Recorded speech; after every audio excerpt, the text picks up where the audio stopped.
But here is the inherent problem. I keep hearing how the Warriors are great for basketball because it gives everybody either a hero or a villain. You either are rooting hard for the Warriors or rooting against the Warriors. They are the empire. They are the enemy. They are the villain. And it gives everybody a barometer to go after.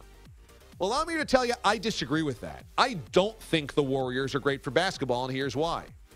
I think the Warriors are so superior to every opponent that they play that the only time we get good games is when they are bored.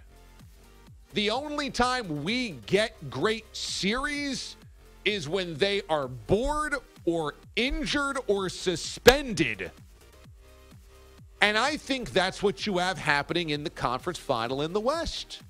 When the Warriors were engaged, they blew out Houston in games 1 and games 3. When they couldn't give a crap because they had already gotten their split on the road, they went to sleep and got blown out. And while the Rockets are improved from last year by virtue of adding Chris Paul, they're still not at the Warriors' level, very obviously.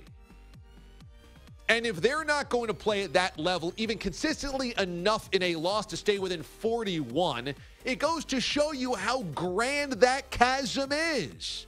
Now, you'll say, DA, but that has nothing to do with the Cavaliers and the Celtics. Yes, however, in a Cavaliers and Celtics standpoint, the NBA has once again become a conglomeration of talent in very small doses. And so the Cavs have all the talent, at least they have LeBron, and they had Kyrie and Kevin Love, which allowed them to race through the East.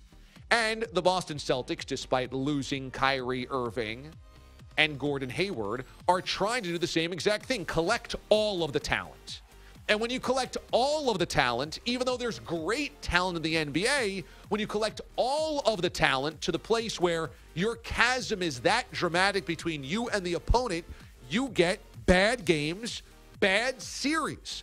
Now, to be fair, we've had some really good games within the NBA playoffs. But what did I talk about last round? None of those series went past 5 games. We didn't have a 6-game series of the second round. There is so much to like about the NBA, but this is the part that loses me. I want to come in here and, like other national pundits who are NBA fanboys, I'd like to come in here and tell you the NBA's got nothing but good dudes that are stars across the league. They are affable. They are friendly. They keep their nose out of trouble. They do not have a criminal element. They're bright. They're fun. There's a lot of teams that did not matter and now seem to matter in their local towns. That's great. This is all great. They've got a great TV package. They're very easily marketable. You have the Warriors that people know about. You're watching LeBron, one of the greatest of all time. Maybe the Warriors are one of the greatest teams of all time. There's a lot to like, except we get to the regular season. Everybody goes, yawn, wake me up in the NBA Finals. We have an 82-game regular season, which is way too long. Nobody needs to play that. That's an arbitrary number that they made up 40 years ago. We do not need 82 of those things. And then we get to the playoffs, and there's no drama in the playoffs. We have to just keep waiting, hoping that at some point, through attrition, the best teams at the end will finally match up. But that's no fun. And I think because you have 7-game series in every round now, there is less urgency to play with urgency early in series. And so the Rockets and the Warriors come in going, if we get the split, that's fine. If we get the split, that's all right.